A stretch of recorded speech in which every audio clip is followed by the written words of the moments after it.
오늘 말씀은 히브리서 12장 5절로부터 13절까지의 말씀을 읽겠습니다. 히브리서 12장 5절에서 13절까지 소리 내어서 함께 읽겠습니다. 또 아들들에게 권하는 것 같이 너희에게 권면하신 말씀을 잊었도다. 일러스되 내 아들아 주의 징계하심을 경히 여기지 말며 그에게 꾸지람을 받을 때에 낙심하지 말라. 주께서 그 사랑하시는 자를 징계하시고 그의 받으시는 아들마다 채찍질 하심이니라 하였으니 너희가 참음은 징계를 받기 위함이라. 하나님이 아들과 같이 너희를 대우하사 하시나니 어찌 아비가 징계하지 않는 아들이 있으리요. 징계는 다 받는 것이거늘 너희에게 없으면 사생자요 참아들이 아니니라. 또 우리 육체의 아버지가 우리를 징계하여도 공경하였거든 하물며 모든 영의 아버지께 더욱 복종하여 살려 하지 않겠느냐. 저희는 잠시 자기의 뜻대로 우리를 징계하였거니와 오직 하나님은 우리의 유익을 위하여 그의 거룩하심에 참회케 하시느니라. 무릇 징계가 당시에는 즐거워 보이지 않고 슬퍼 보이나 후에 그로 말미암아 연달한 자에게는 의의 평강한 열매를 맺나니 그러므로 피곤한 손과 연약한 무릎을 일으켜 세우고 너희 발을 위하여 곧은 길을 만들어 저는 다리로 하여금 어그러지지 않고 고침을 받게 하라. 아멘. 기도하겠습니다. 주되신 하나님, 오늘도 당신께서 지옥의 불 속에서 영원토록 불살라질 수밖에 없었던 죄 깊은 우리들의 죄를 대신 짊어지시고 또 대속하여 주시기 위하여서 십자가에서 죽으시기까지 상상을 초월하는 아픔과 고통의 길을 단 한순간도 주저하지 않고 그 길을 걸어주셨고 그 길을 끝까지 걸으셨고 바로 나를 구하시기 위하여서 죽으신 그 모든 은혜를 진심으로 감사드립니다. 또한 나를 위하여 부활하시고 하나님 나라로 다시 돌아갈 수 있는 길을 열어주신 이 놀라운 축복에 감사를 드립니다.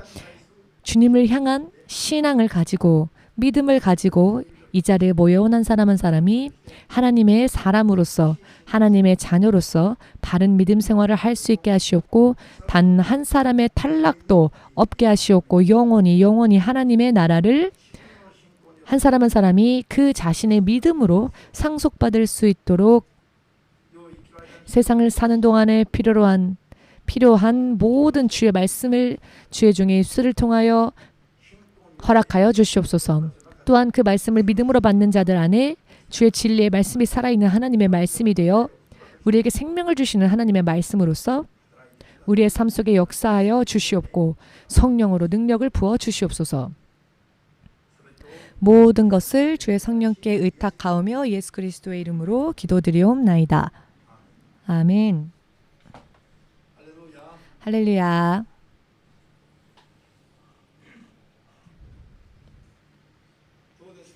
여러분 어떠십니까? 여러분은 매일매일이 평화로우십니까? 혹은 매일매일이 고통스러우십니까?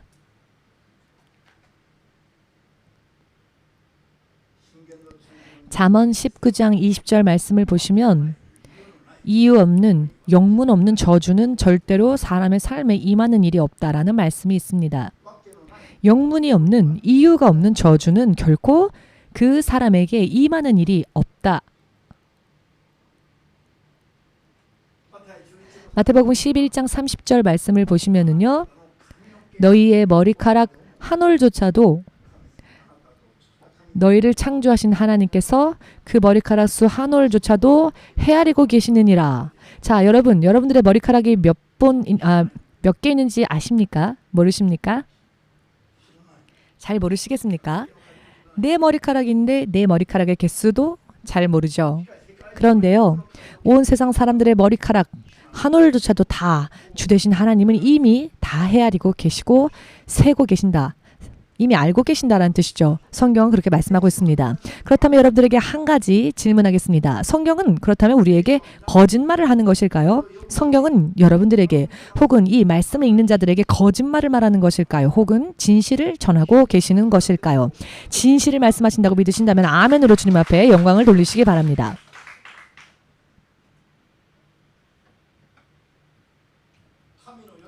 하나님의 약속은 영원토록 변함이 없습니다. 지금은 우리가 현재를 살고 있으니까 2000년 전에 그 낡아 빠진 이야기는 하지 마세요 라고 하는 분이 있다면 그 사람은 하나님을 알지 못하는 사람입니다. 지금은 과학이 최첨단을 달리는 시대이지요. 그러니까 그런 몇천 년 전에 그런 낡은 사고를 전하지 말고 현대의 일본에 맞는 그와 같은 설교를 하라라고 하는 사람이 있다면 그 사람은 지옥 갈 준비를 먼저 하는 게 나을 것입니다. 하나님께서는요. 어제나 오늘이나 또한 내일도 영원토록 변함이 없는 분이십니다. 바로 이것이 하나님의 가장 첫째 되는 특징입니다. 그거는 누구도 흉내낼 수 없는 오직 하나님 안에만 있는 것. 하나님은 변치 않으시는 분이시다 라는 것입니다. 그렇기 때문에 지금도 하나님은 살아계시며 이 말씀 속에 기록되어져 있는 대로 그 약속을 지켜주시고 온 세상을 그것도 영원토록 다스리시며 인도하시는 분이심을 우리는 먼저 확실하게 믿어야 할 필요가 있습니다. 아멘. 여러분들이 예수님을 믿고 계시지요? 자, 그런데 왜 인생이 여러 많은 의미에서 삶이 힘들고 고통스러울까요? 그 이유는 도대체 왜일까요? 성경은 말씀하시길 너는 너의 하나님께 구하지 않기 때문이다. 너가 너의 하나님께 구하지 않기 때문이다 라는 말씀이 있습니다. 자, 또 성경은요. 그렇기 때문에 구하라. 그리하면 얻으리라. 그러나 너희가 구하여야 할 것들 가운데 가장 중요한 것, 가장 좋은 것은 무엇인가? 그것은 너희의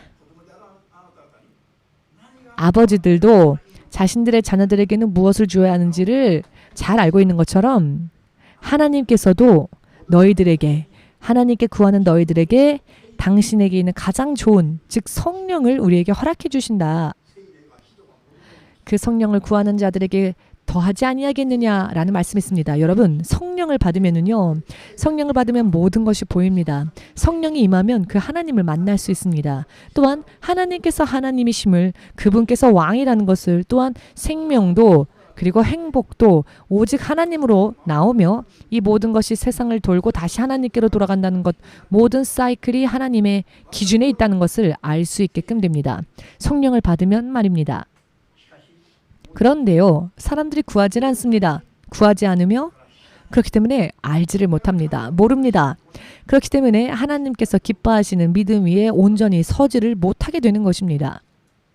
그렇기 때문에 여러분들도 자, 모든 것을 다 아시는 하나님께서 당신의 자녀들을 어떻게 교육하시고 하나님의 자녀로서 인도하시는지 하나님은요. 너무나 잘 알고 계십니다. 그렇기 때문에 당신의 눈에 비치는 그 자녀들에게 지금 무엇이 가장 필요한지를 하나님은 판단하셔서 어떤 이에게는 고통을 주십니다. 왜냐하면은 하나님의 자녀로서의 의식이 없기 때문에 하나님의 자녀로서의 의식이 없기 때문에 하나님을 믿노라 입술은 말하지만 그 의식은 하나님을 의식하지 않으며 세상의 다른 것을 의식하고 세상의 다른 것을 구하기 때문에 하나님께서는 너는 나의 자녀이다. 그것을 깨닫게 하시기 위하여서 자극을 주시는데요. 그 자극이 사람들에게는 고통으로 다가옵니다. 얘야 안 된다. 하나님께서 그렇게 말씀하시면 우리 인생이요 파란만장이 됩니다. 왜냐하면은 그대로 하나님께서 묵묵히 잠잠히 계신다면 그대로 사람을 멸망할 수밖에 없기 때문입니다. 하나님께서 당신의 자녀로서 당신의 그 자녀들을 당신의 자녀로서 교육시키고자 하실 때 말입니다. 무언가 자극을 주어야 할 필요가 있습니다. 물론 사람에 따라 틀립니다. 어떤 이는 물질적인 자극, 어떤 이는 인간관계에 대한 자극, 어떤 이는 일자리에 대한, 어떤 이는 육신의 고통, 질병 등등으로 혹은 교통사고를 당하거나 사는 게 아닌 지옥이다. 이게 생지옥이다. 라고 할 때가 있는데요. 그런 고통이 믿는 자들 속에서 찾아오는 것은 하나님께서 그를 버리지 아니하시고 하나님의 자녀로서 교육시키시고 하나님을 알게 하시고 하나님을 구하게 하시기 위하여 실행하신 것입니다. 그렇기 때문에 사람들에게는요. 여러 많은 의미에서의 시련이 사람의 삶에 닥쳐옵니다. 그런 때 말입니다. 아, 이것은 이유가 있다 라고 생각하시면 틀림이 없습니다.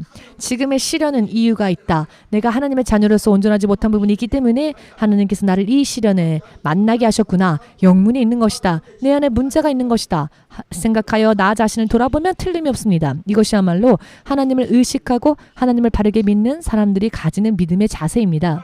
어떤 이는 하나님은 어떠한 일이 일어나도 하나님을 의식하지 않는 사람이 있습니다. 어떤 일이 일어나도요. 하나님을 의식하지는 않고 왜 이런 일이 벌어질까? 그 일과 씨름하는 사람들이 있습니다. 시련을 만나면 시련을 붙잡고 싸웁니다. 그렇기 때문에 인생이 더욱더 피곤해질 따름입니다.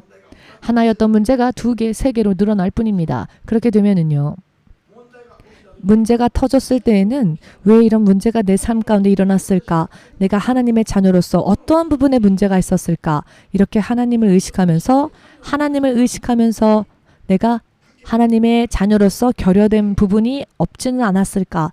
나를 돌아보며 나의 부족했던 부분, 나의 바르지 못한 했던 부분을 새롭게 고쳐나가고 또 그렇게 하기 위하여서 하나님 앞에 무릎 꿇고 하나님 그것을 저에게 알려주십시오.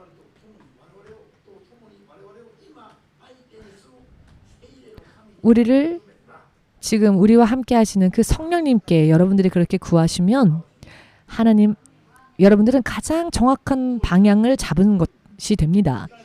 그렇게 하지 않으면요. 피곤해서 쓰러질 따름입니다.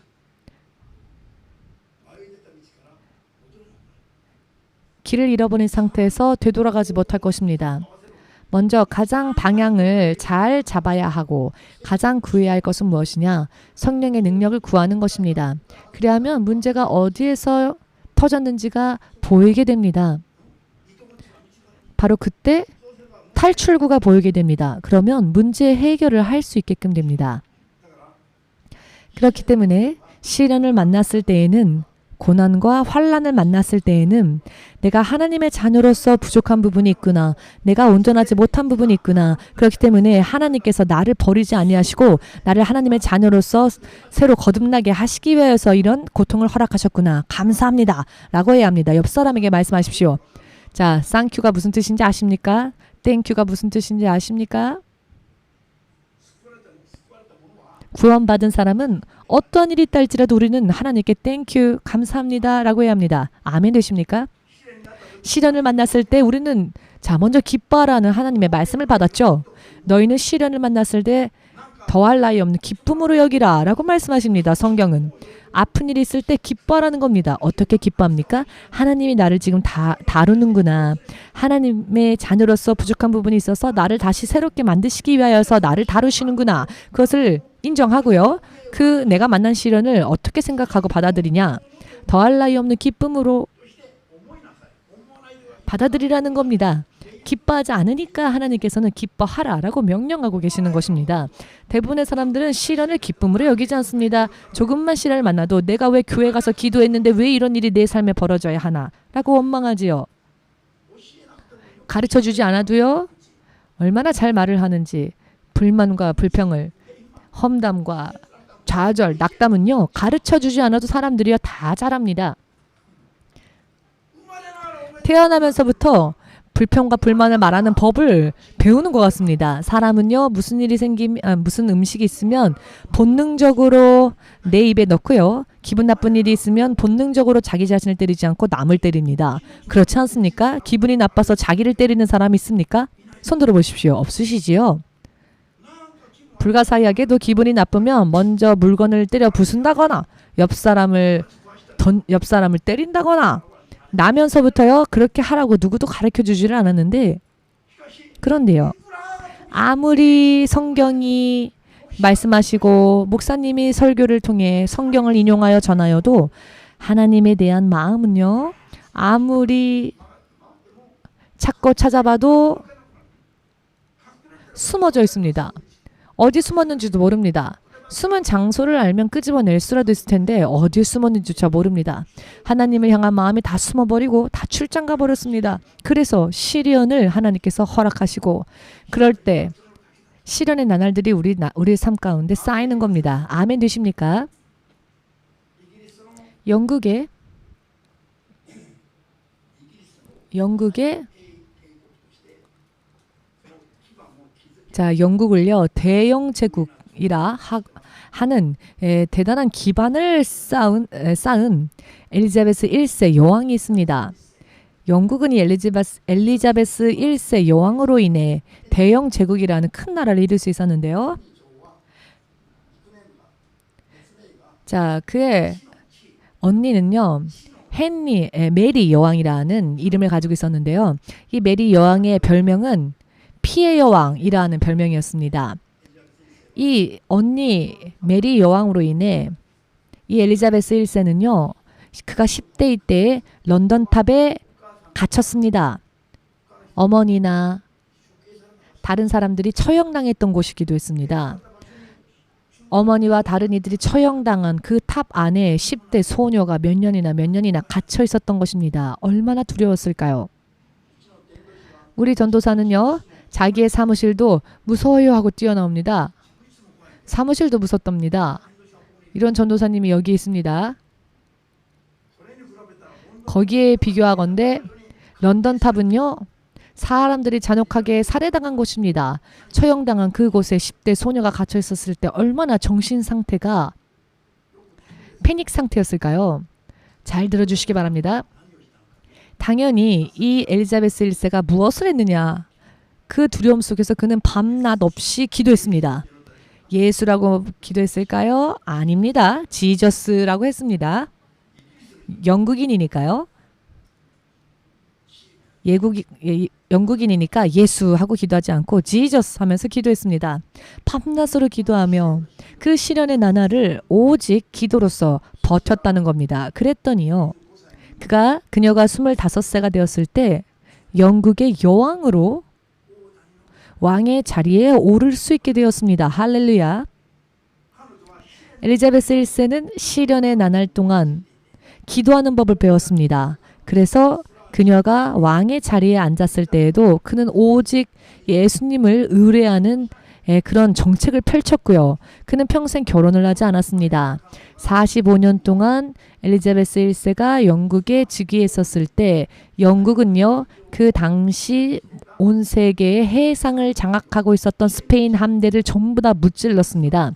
그리하여 영국이 그 패권을 쥐게 되었고요. 이것으로 인해 대영 제국, 영국은 해가 지지 아니하는 나라다 라고 불려질 정도로 큰 나라로 세울 수 있게 되었고 이렇게 나라를 큰 제국으로 쌓게 만들었는데요. 그 기반을 만든 것이 엘리자베스 1세 여왕이었다는 것입니다. 그녀는요.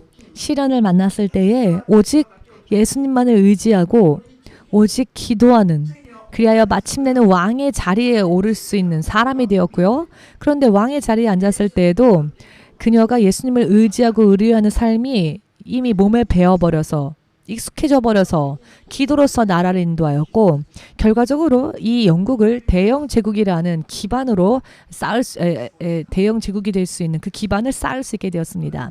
그녀는 정말로 하나님을 신뢰하는 크리스찬이었습니다. 아침입니다. 아침이에요.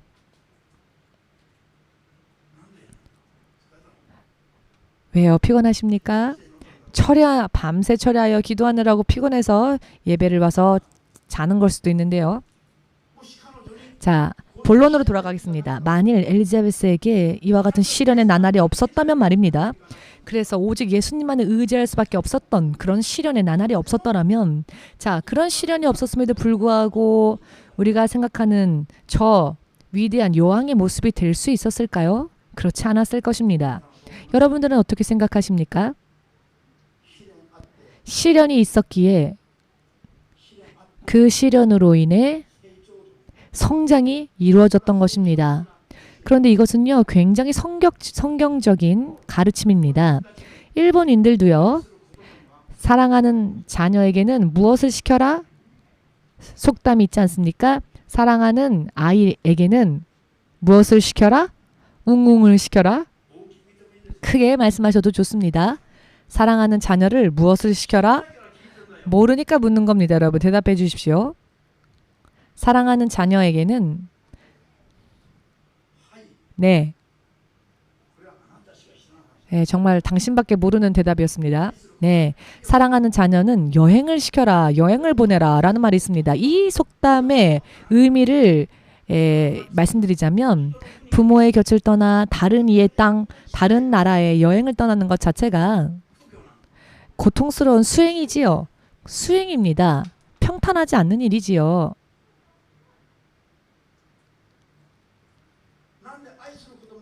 왜 사랑하는 자녀를 금이야 오기야 키우지 않고 온실 속에서 키우지 않고 왜 사랑하는 자녀를 품에 끌어안고 금이야 오기야 키우지 않고 왜 여행을 보냅니까?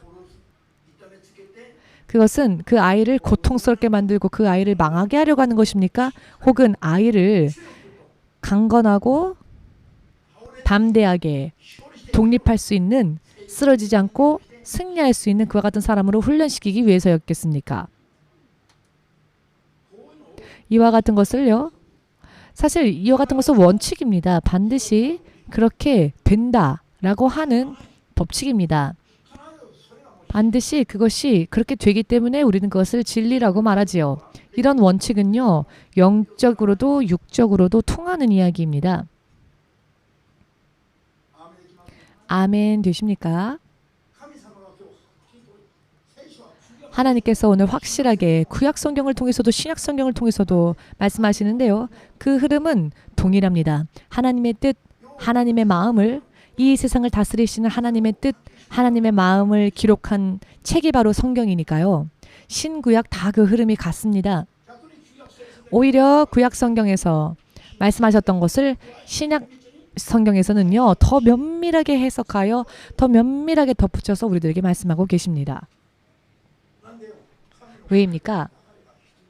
하나님의 마음은요. 그 흐름이 같기 때문입니다. 그렇기 때문에 하나님께서 사람을요. 사생아처럼 버리지 아니하시고 당신의 자녀로서 다루시고 또 당신의 자녀로 성장시키고자 하는 자녀에게는요. 평탄한 길만을 허락하지 않는다는 겁니다. 온실 속의 화초처럼 키우지 않으신다는 겁니다. 이와 같은 하나님을 이해해야 합니다. 이와 같은 하나님을 이해하려고 하지는 않고 하나님 부르니까 도중에 실족하는 겁니다. 하나님께 실망하는 거죠. 하나님께 화를 냅니다. 하나님을 오해합니다.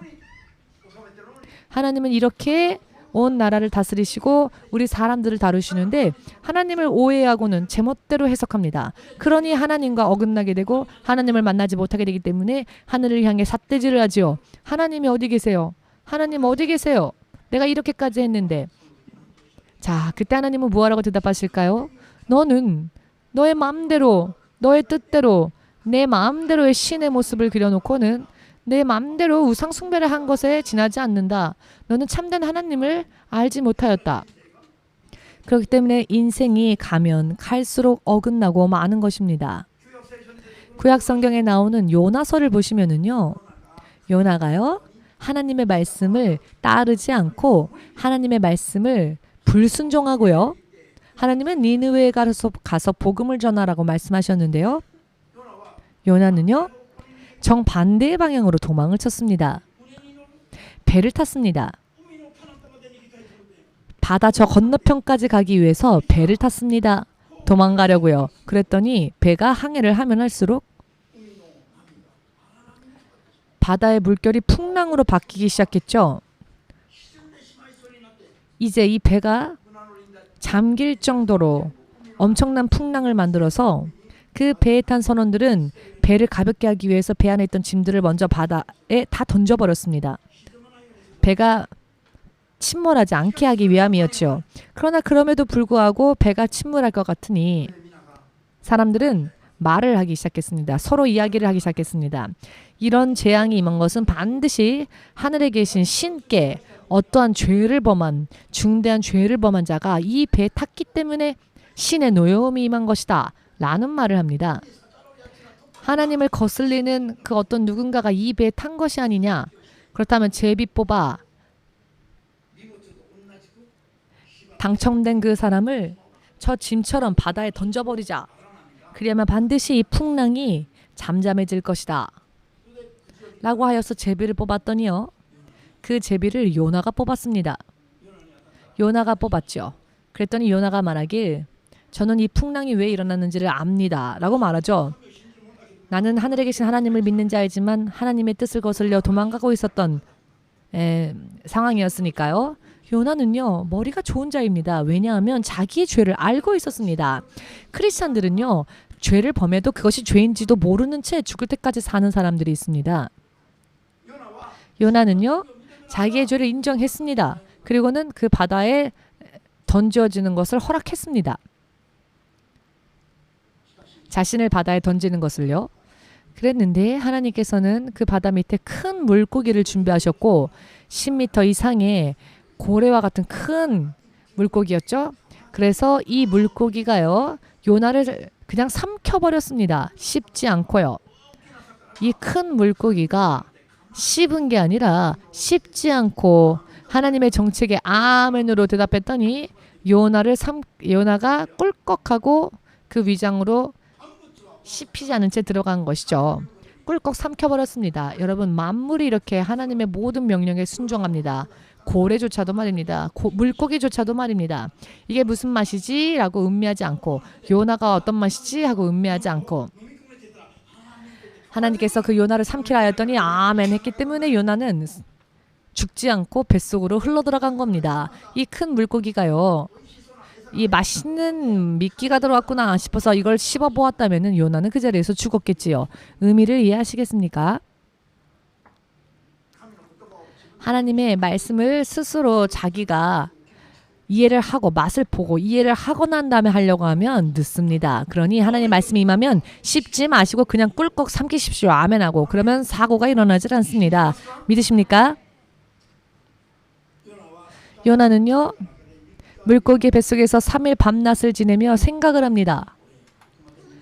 어디까지 도망갈 수 있겠는가 자신이. 여기는 스올이구나. 스올은 음부란 뜻입니다. 여기는 음부이구나. 더 이상 갈 곳이 없구나. 더 이상 도망갈 곳이 없었던 겁니다. 요나는요. 하나님 앞에 항복을 합니다. 하나님, 제가 졌습니다. 죄의 구렁텅이까지 빠지고 난 다음에 항복했더니 하나님께서는 이 물고기를 자극시키셨습니다.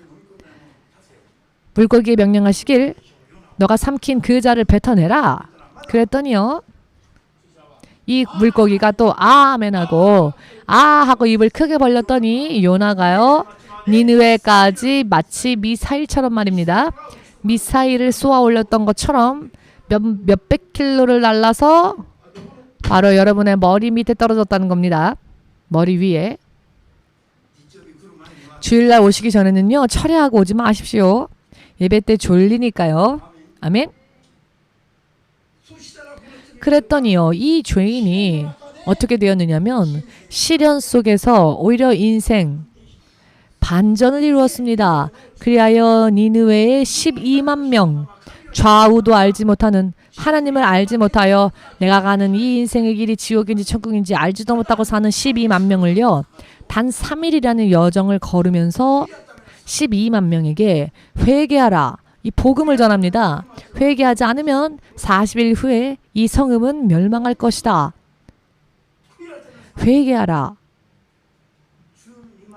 12만 명이 왕에서부터 양의 무리까지 모두 죄를 뒤집어쓰고 하나님 앞에 회개하며 금식을 했습니다.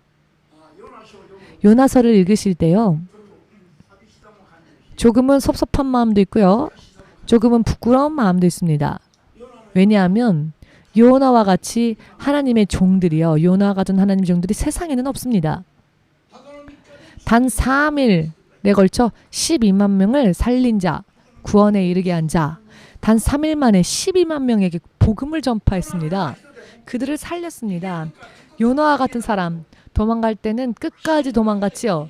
그러나 시련을 만났을 때 하나님께로 되돌아갔더니 단 3일 만에 12만 명의 사람들의 영혼을 구원했습니다.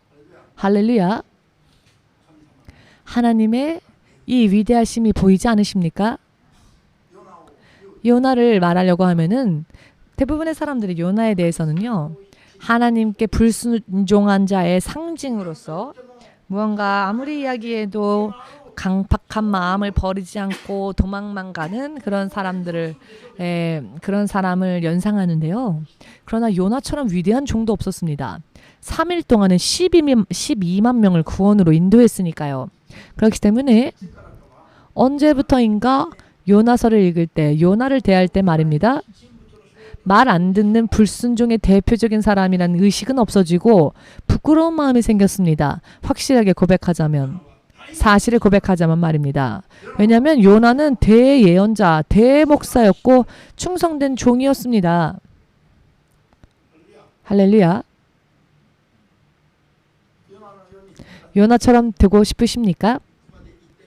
갈 때까지 다 가보고 더 이상 갈 곳이 없을 때까지 다 가보고 하지 마시고, 그렇게 되기 전에 12만 명을 하나님께로 되돌리키는 죄를 회개한 후에 요나와 같은 모습으로 여러분은 되고자 원하지 않으시는지요? 할렐루야. 모두 함께 고백해 볼까요?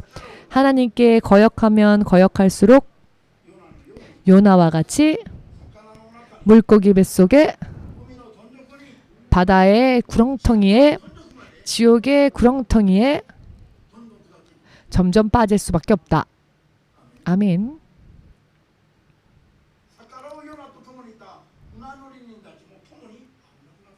자, 이 요나가요, 배를 탔을 때 같이 탔던 선원들의 생명도 위험하게 되었지요. 자, 이것의 의미를 알아야 합니다. 하나님께 불순종하는 자와 그 발을 맞추지 마십시오. 함께 쓰러지기 때문입니다. 함께 쓰러질 수밖에 없습니다. 그렇기 때문에 하나님을 거역하는 자가 있으면 같이 발 맞추지 마시고, 이보게, 나는 그 일에 가담하지 않고 전할 것은 전해야 한다는 것이죠. 되돌아와라, 되돌이키라, 기도하면서 돌이키라, 돌아오라, 그렇게 말을 해줘야죠. 또 자기는 가담해서는 안 됩니다. 왜냐하면 내가 쓰러지지 않기 위함입니다. 그런데요, 믿음이 없는 사람은 그 사람을 위해 기도도 하지 않으면서 바르게 어드바이스도 하지 않으면서 먼저 그 사람과 하나가 됩니다. 손을 붙잡습니다. 그리고는 같이 가담합니다. 믿음이 없는 사람은 말입니다. 시험 드는 사람, 하나님께 도망가는 사람에게 자기를 맞춰서 더 속도를, 스피드를 올립니다. 그렇게 되면은요, 요나처럼 되는 것입니다. 아멘.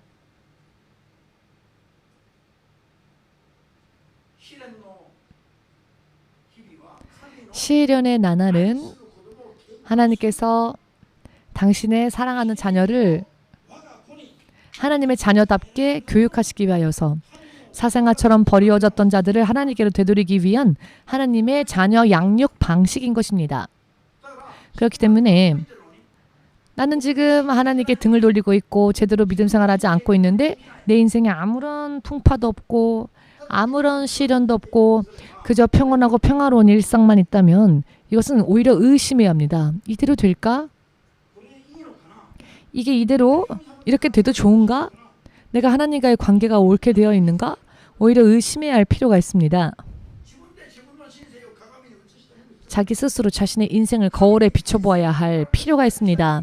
하나님께서 지켜주시고 보호하실 만한 믿음 생활을 하고 있지 않음에도 불구하고 아무런 풍파가 없고 아무런 힘든 일이 없고 어찌되건 잘 돌아가고 있다 한다면 심각하게 생각해 볼 필요가 있습니다. 오히려 심각하게 하나님이 나로부터 그 마음이 떠나버렸는가?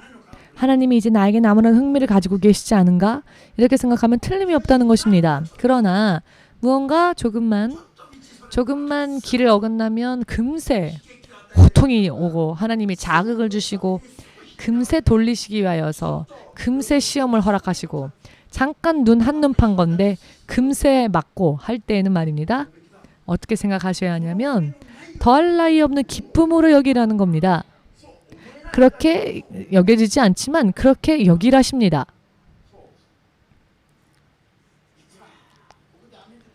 아무리 여기에서 아멘해도 교회 한 발짝만 나가면 벗어나면 금세 그냥 성경은요. 우리들의 마음, 우리들의 그 의지를 요구하십니다. 더할 나위 없는 기쁨으로 시련을 만났을 때 기뻐하라 라고 하십니다. 왜냐하면 사람들이 기뻐하지 않으니까 성경은요. 명령하고 계십니다. 기뻐하라. 믿음은요. 자기의 의지로 인한 자주적인 마음과 함께 행동으로 주님께 스스로 보여야 하는 것입니다. 그렇기 때문에 더할 나위 없는 기쁨으로 도저히 생각할 수가 없는데 최악의 상황이다라고 할 수밖에 없을 때 그런 시련을 만났을 때에도 오히려 더할 나위 없는 기쁨이다라고 스스로의 의지로서 그렇게 생각하라는 것입니다. 그런데 이것이 승리의 비결이랍니다. 이것이 승리의 비결. 이것은 너의 믿음이 결여된 곳이 없는 온전하고 흠이 없는 것으로 만들기 위한 찬스가 되는 것입니다. 아멘. 우리 아이도 아멘 했습니까? 대단하지 않습니까? 중학생인데요. 이 말씀을 받고는 아멘 합니다. 할렐루야.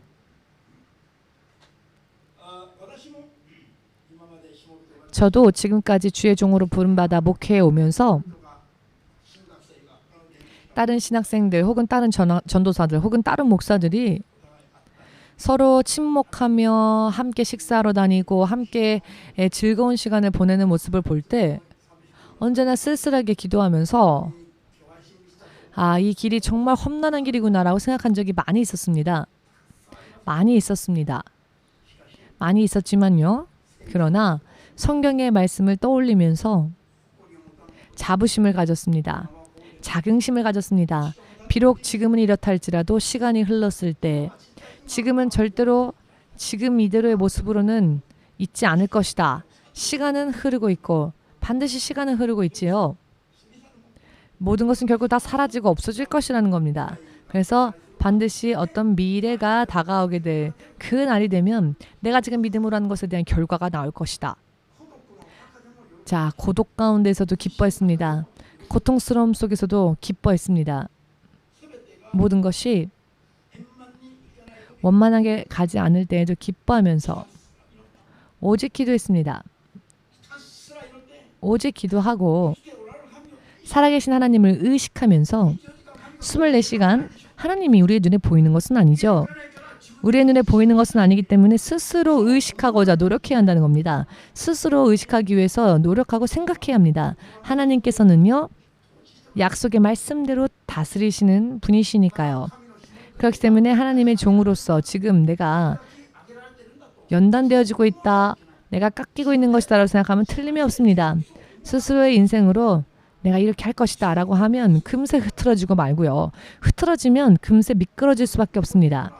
올라가는 것은 힘들죠. 그러나 미끄러지는 것은 순간입니다. 순간입니다. 그렇지만 후에 생각을 해보면 정말로 이 일이 있는 것이 내 삶의 복이었구나. 시련의 나날들이 있었지만 그 시련으로 인해 나는 세상에 두려울 것이 없어지게 되었다. 광야라 할지라도 벌판이라 할지라도 두려운 게 없어지는 겁니다. 상관이 없어집니다. 왜냐하면은 오직 예수님만 붙잡고 있으면 전부 다 지나가고 많은 것들이니까. 전부 다 지나가고 많은 것들이니까. 잠시 전에 찬양 드렸죠? 전부 다 지나갑니다. 지금 있는 고통도 지금 있는 아픔도 언젠가는 다 지나가 버립니다. 마침내는 주님의 위로의 날이 마침내는 주님께서 그 약속을 실현시켜 주시는 그 날이 반드시 임한다는 것입니다. 할렐루야. 그렇기 때문에 크리스찬들은요. 사람들에게 무언가를 보여줄 수 있을 만한 것이 있기 때문에 자부심을 가질 수 있다는 게 아니라 보이지 않는 하나님께서 우리와 함께 하시며 그 날을 약속하여 주셨고 그 날을 우리가 소망하고 있기 때문에 아무것도 없어도 우리에게는 희망이 있다는 겁니다. 그리고 반드시 하나님께서 약속하신 그 날이 임하면 하나님의 신실하신 약속은 그거는 누구에게도 빼앗기지 않는 것으로서 내 손에 쓱 들어옵니다. 그때야말로 우리가 간증을 할 수 있게 되는 것이죠. 증거할 수 있게 되는 것입니다. 당신이 술 마시고 돌아다닐 때 나는 무릎이 약해질 때까지 오직 하나님 앞에 엎드리고 기도했다. 그 결과 보라 내가 이렇게 되었다. 이것은 그 어느 누구에게도 빼앗길 수 없는 영원한 나의 것이다. 그게 바로 하나님으로부터 받는 것입니다. 이것은 시련의 나날을 통과한 자에게만, 오직 믿음이 단련되어진 자에게만 하나님께서 허락하시는 상급이 됩니다. 아멘 되십니까? 그렇기 때문에 믿음 생활을요, 우리들은 어떤 환상만 가지고 있어서 안 됩니다. 어떤 환상을 보고 믿음 생활을 상상해서는 안 됩니다. 있는 현실을 있는 그대로 직시하고, 크리스찬이니까 시험에 안 들어갑니까? 아니요. 오히려 시험이 없고 시련이 없는 크리스찬들은 그 사람이 크리스찬인지를 의심해봐야 합니다. 무슨 일을 하더라도 아무것도 일어나지 않는다면 오히려 의심해봐야 할 크리스찬입니다. 마음의 양심의 한켠에 내가 이대로도 괜찮은가? 내가 제대로 하지 않고 있는데 한번 해봐도 괜찮은가? 한번 해보고 괜찮네? 한번 또 해볼까?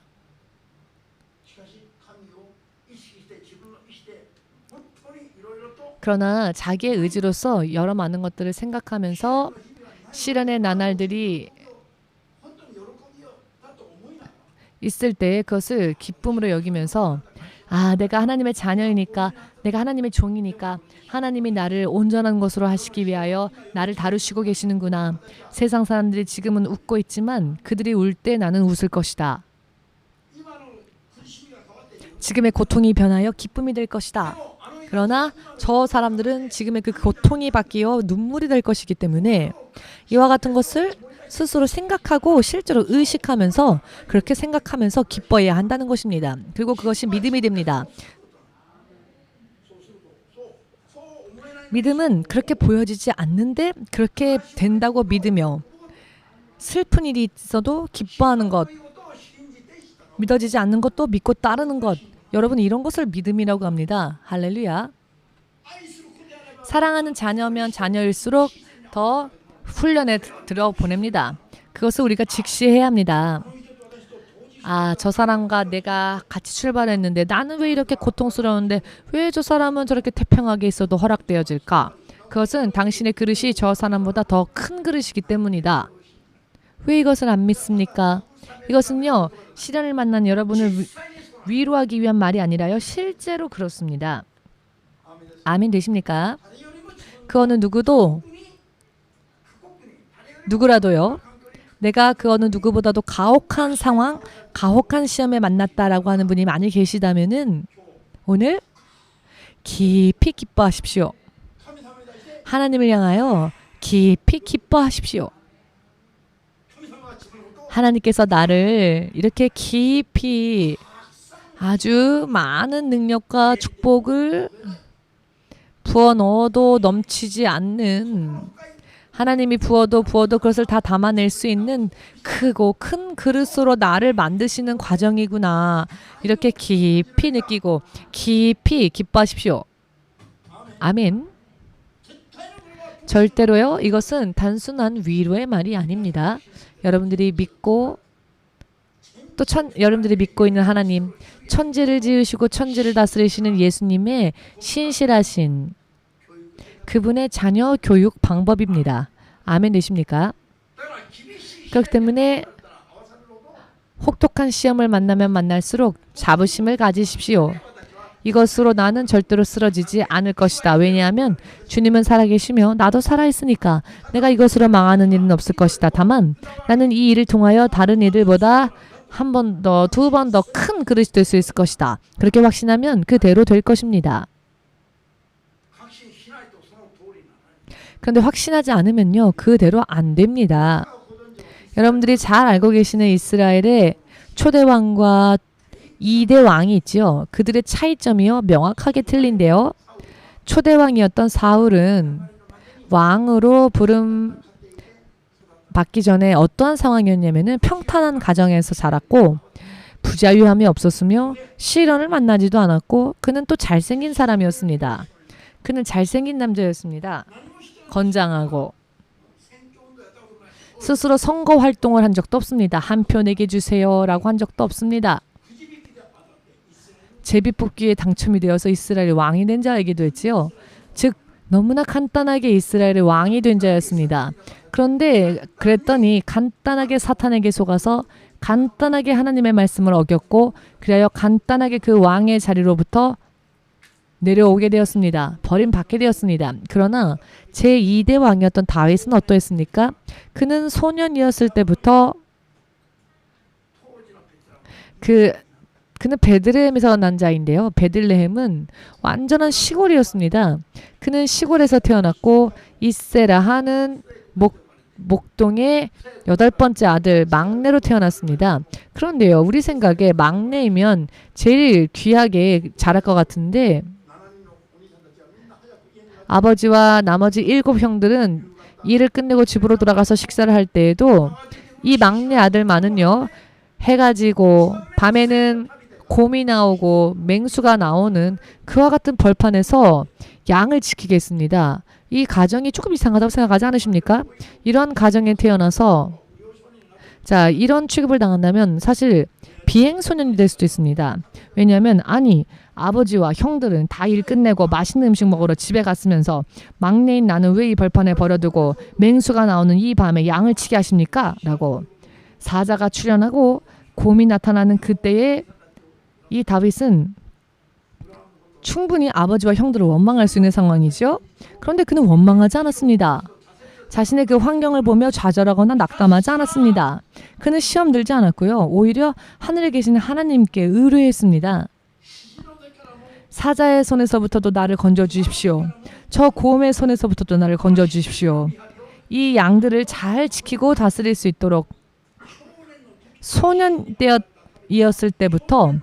소년이었을 때부터 그는 자신의 아버지보다도 형들보다도 더 빠른 시간에 하나님을 의지하는 법을 배웠습니다. 왜냐?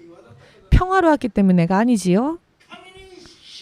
하나님께 필사적으로 매달리지 않으면은 필사적으로 하나님께 매달리지 아니하면은 자기의 목숨도 위험할 수밖에 없는 그런 나날들이 계속되어졌기 때문입니다.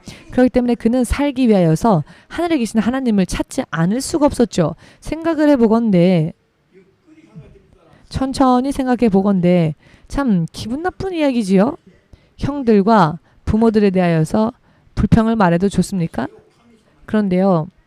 다윗은요. 그렇게 하지 않았다는 겁니다. 불평과 불만을 말하기 이전에 오직 하나님에게만 매달려 있었더니 그는 소년 때부터 사자도 물리쳤고 곰도 물리쳤고 그것도 단 한 방에 말입니다.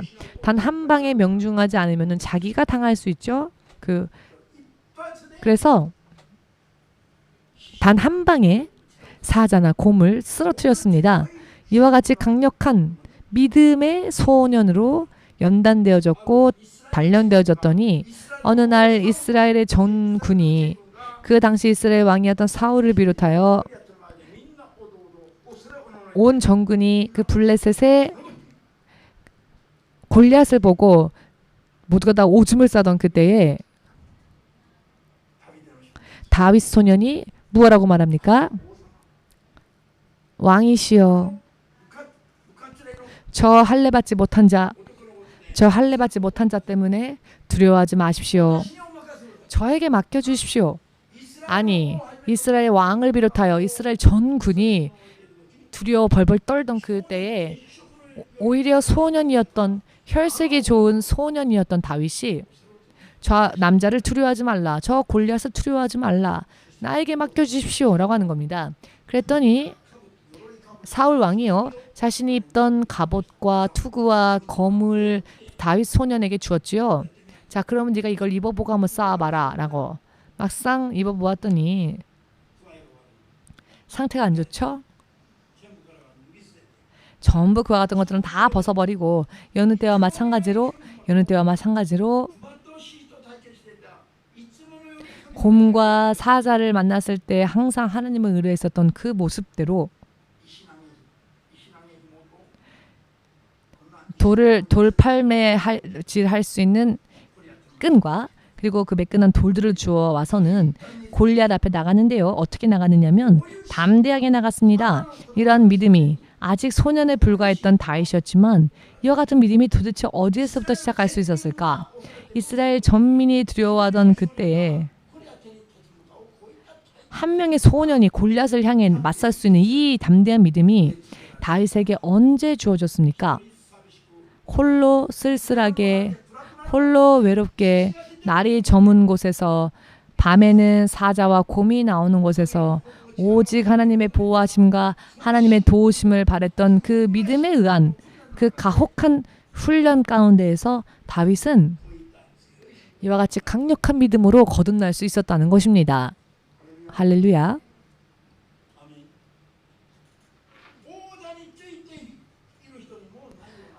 왕의 자리에 앉았던 자에게도 없었던 믿음, 왕의 자리에 있었던 그 자보다도 그 자보다도 믿음이 좋았죠. 손에 검과 갑옷과 무기를 든 그 장군들보다도 더 담대했던 그 마음이 소년 다윗에게 언제 임했습니까?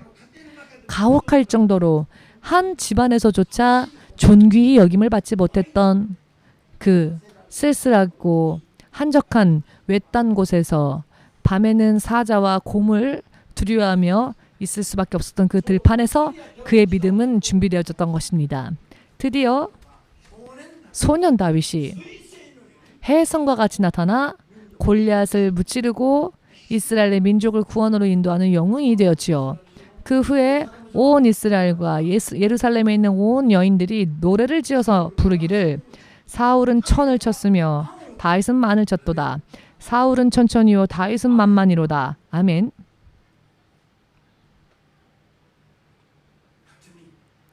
가츠미 형제님도 아멘입니까? 가츠미 형제님은 10만을 쳤다.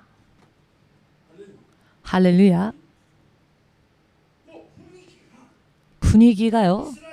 이스라엘의 백성들 가운데에서 그 민족들 가운데서 그 분위기가 어떻게 되었느냐면 다윗이 왕이 되었다. 자, 그것은 시련 속에서 피었던 꽃이었습니다. 바람에 흔들리며 피운 꽃이었습니다. 한국에 있던 어떤 시인도 이런 말을 했는데요. 바람을 견디지 않고 피운 꽃은 없다라는 시가 있는데요. 한국에 있는 시인도 그런 말을 했습니다. 밥을 먹으러 갔더니 식당에 그런 문구가 있었는데요. 이름도 없는 무명의 시인이었는데 바람을 맞지 않고 핀 꽃은 없다. 이런 시구였는데요. 이것이 세상 사는 동안에도 있는 원칙이라는 겁니다. 하나님을 알지 못하는 사람들도 이런 원칙을 안다는 겁니다. 여러분, 시련을 만났을 때요. 시련의 나날들이야말로 하나님께 먼저 감사의 기도를 드려야 할 때라는 것입니다. 더할 나위 없는 기쁨이 되어 기쁨으로 하나님 앞에 감사의 기도를 드리라는 것입니다. 아멘 되십니까? 그 이유는요. 이 시련으로 인해 여러분은 지금까지 일찍이 없었던 놀라운 성장을 이룰 수 있기 때문입니다. 지금까지 없었던 놀라운 성장이 내가 겪고 있는 지금의 고통으로 인해 만들어지게 될 것이기 때문입니다. 아멘 되십니까? 할렐루야. 주님은 절대로 여러분들을 버리지 않으십니다. 여러분들의 잘못된 부분이 여러분들로 하여금 하나님을 떠나게 만들 뿐입니다. 여러분들이 요나와 같이 물고기의 뱃속에 바다의 구렁텅이로 수올과 같은 생지옥에 갇혔다 할지라도 그곳에서 하나님께로 돌아서면 그 시련 가운데에서 하나님은 당신을 위대한 인물로 니느웨를 바꾸어 놓은 요나와 같은 인물로 세우실 수 있습니다. 얼마든지 단 한 번에 그렇게 하실 수 있습니다. 할렐루야. 그것이 단 한 번에 그것을 이룰 수 있는 하나님은 의식하지 않고 내가 지금 저축을 얼마 했더라. 통장에 얼마가 남았더라. 내가 이 정도 있으면은 2년 정도나 어떻게 할 수 있겠다. 이렇게 의식이 눈에 보이는 것으로 의식이 빼앗기니까 의식이 날아가 버리니까 내 인생을 내 스스로 제어하지 못하는 겁니다. 스스로 제어하지 못하는 인생이 되고 마는 것입니다.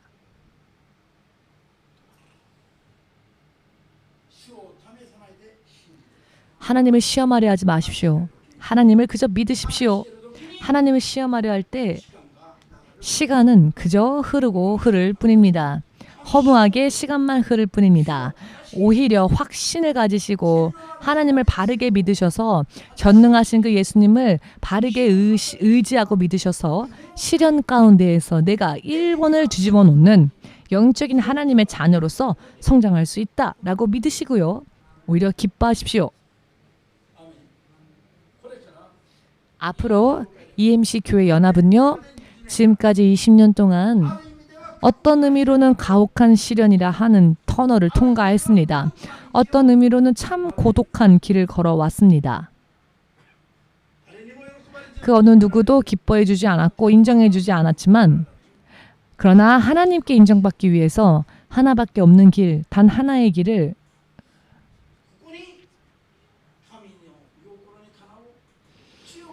하나님의 뜻에 합당한 그런 강건한 믿음을 가질 수 있는 길이 이 길이다라고 믿고 단 하나의 길만을 걸어왔습니다. 이제 그 결과를 우리가 앞으로의 나날 가운데에서 그 결과를 볼 수 있게 될 것이라 믿습니다.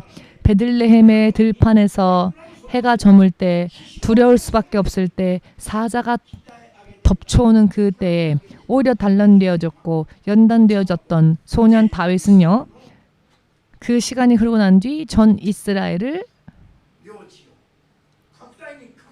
다스리고 이스라엘의 영토를 더욱더 확장시키는 그와 같은 그 일에 그의 바른 믿음과 그의 바른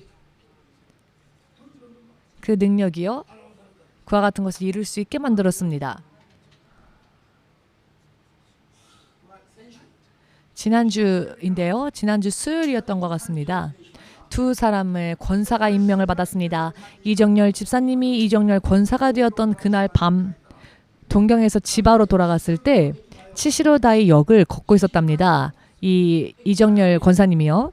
이 역 앞을 걷고 있는데 한 대의 승용차가 갑자기 옆에 슬 다가오더랍니다. 그리고는 누가 말을 걸어서 보았더니, 아니 왜 지나가던 승용차가 이정열 권사 옆에 서서는 당신 참 멋있네요. 당신 참 멋있네요. 몇 번이나 참 멋있네요 라고 말을 하더니 갑자기 차가 사라지더랍니다. 여러분, 이게 무슨 일입니까? 지나가던 차가 이정열 권사님 옆에 쓱 멈춰서서는 참 멋있네요 하더니 또 쓱 사라지더랍니다. 자, 그런데요, 우리 교회에 오기 전에 17년 전에 만났던 천사가 있었답니다. 근데 그가 그 사람이었답니다. 내가 17년 전에 천사를 만나는데 그 천사가 17년 후에 다시 나를 만나 주었다는 겁니다. 이런 신비한 경험을 했다는 겁니다. 이 천사가 두 번째로 이정열 권사에게 나타났다는 건데, 생각을 해보십시오. 달리던 승용차가 갑자기 멈춰서더니 멋있네요 하더니 사라지더랍니다. 근데 그 얼굴이, 그 눈매가, 그 말소리가, 목소리가 17년 전에 산 속에서 만났던 천사였답니다. 참 이상하다 기도했을 때 하나님께서 그것이 천사라는 것을 알려주셨답니다. 이거는 있을 수 있는 이야기입니다. 믿는 자들 사이에서는 얼마든지 있을 수 있는 간증입니다. 이정열 집사님이 권사가 되던 날 하나님께서는 천사를 보내어서 그 믿음이 훌륭하다고 칭찬해 주었다는 것입니다.